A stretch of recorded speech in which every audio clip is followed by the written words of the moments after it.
el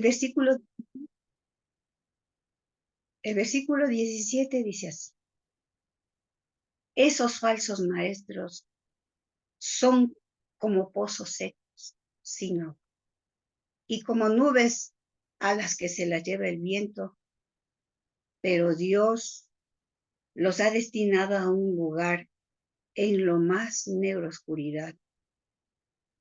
Pues es importante recordar de que se vuelve a recalcar esta enseñanza y el apóstol sigue insistiendo. En segunda de Pedro, pues miramos que es una carta que escribe e insiste el apóstol Pedro como para seguir advirtiendo a los cristianos de aquellos hombres que con facilidad enredan y engañan. Por lo tanto, la advertencia es para mantenerse cerca de la palabra de Dios y no caer en un estado de apostasía, que viene a ser peor que un estado de ignorancia. La intención de estos falsos maestros es desviar de la verdad de Dios y llevar a un camino de perdición. La palabra verdad es el agua de vida que refresca las almas de los que la reciben. Pero los engañadores difunden y promueven el error y se establecen como vacíos, porque no hay verdad en ellos. Como las nubes impiden que el sol brille, así también lo hacen estos falsos maestros. Se oscurecen porque en sus palabras no existe verdad. Al ver que estos hombres aumentan las tinieblas de este mundo, la oscuridad es su destino. En el libro de Judas nos detalla más profundamente y más claramente sobre el actuar de los falsos profetas, cómo ellos actuaron en la antigüedad. Y es importante entender este contexto, porque ya desde tiempos antiguos, ya estos falsos profetas pues venían haciendo de las suyas. En Judas, desde los versículos 3 al 13, nos dice que hubo falsos profetas entre el pueblo, como habrá entre vosotros falsos maestros, que introducirán encubiertamente herejías destructoras y aún negarán el señorío. Y negarán de quién lo rescató, atrayendo sobre sí mismo destrucción repentina. Muchos seguirán sus disoluciones, por causa de los cuales el camino de la verdad será blasfemada. Y por avaricia harán mercadería de vosotros, con palabras fingidas. Sobre las tales, ya de largo tiempo la condenación no se tarda, y su perdición no se duerme. Porque si Dios no perdonó a los ángeles que pecaron, sino que arrojándolos al infierno, les entregó a prisiones de oscuridad para ser reservados para juicio. Y si no perdonó al mundo antiguo, sino que guardó a Noé, pregonero de justicia, y con otras 7 personas más, trayendo el diluvio sobre el mundo de los impíos.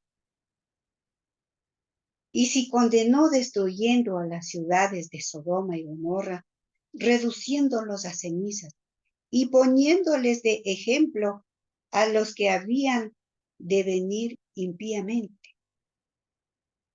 Y libró al justo Lot, abrumado por la nefasta conducta de los malvados, porque este justo que moraba entre ellos afligía cada día su alma justa, viendo y oyendo los hechos inicuos que cometían.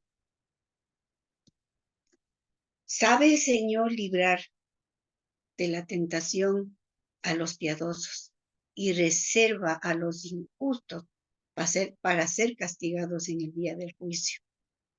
Y mayormente a los que siguen la carne, de los que andan en concupiscencias e inmundicias y desprecian el señorío.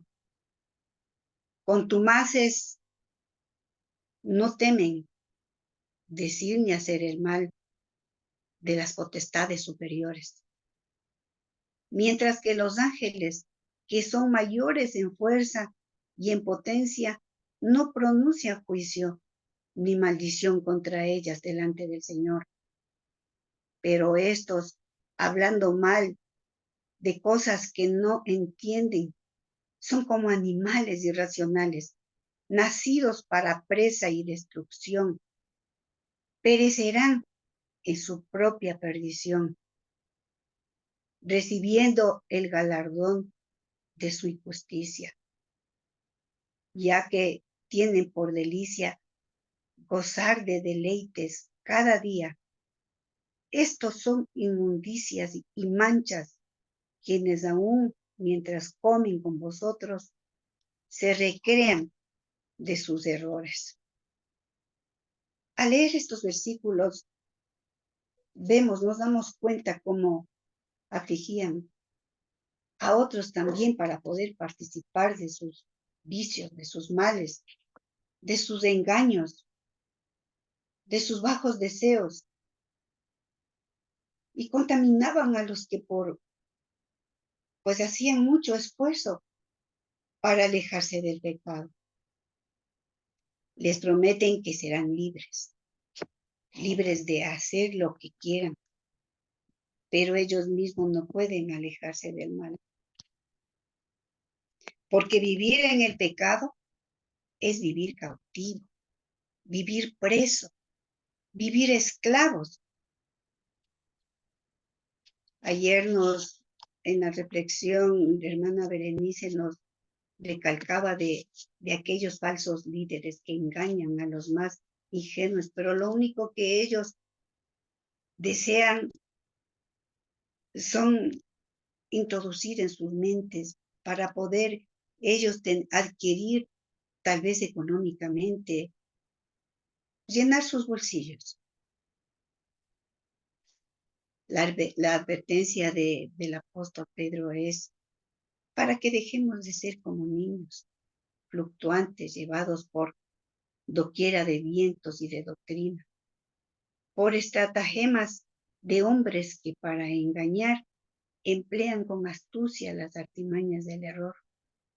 Efesios 4, 11, 14. El que quiere hacer la voluntad de Dios conocerá si la doctrina es de Dios o si yo hablo por mi propia cuenta. Juan 7, 17. La doctrina sana y saludable proporciona un patrón, una guía, una dirección que si se sigue promueve fe y un amor sano. La sana doctrina es una herencia valiosa que se debe valorar en esta generación y ser transmitida para la generación venidera. La sana doctrina, pues la encontramos en la Escritura y es la fuente donde se extrae la palabra de Dios como una fuente de agua viva. La sana doctrina nos lleva a la Escritura equipándonos para ser mejores lectores y mejores practicantes. La doctrina cristiana nos enseña a ver a Dios como aquel de quien y por quien existen todas las cosas. La palabra de Dios dirige nuestras vidas hacia su gloria. La verdadera doctrina nos libera de la trampa de la falsa enseñanza. La doctrina es la enseñanza de nuestro Padre Celestial, revelada en Jesucristo y transmitida a nosotros por el Espíritu Santo. Y esto lo encontramos en las Santas Escrituras.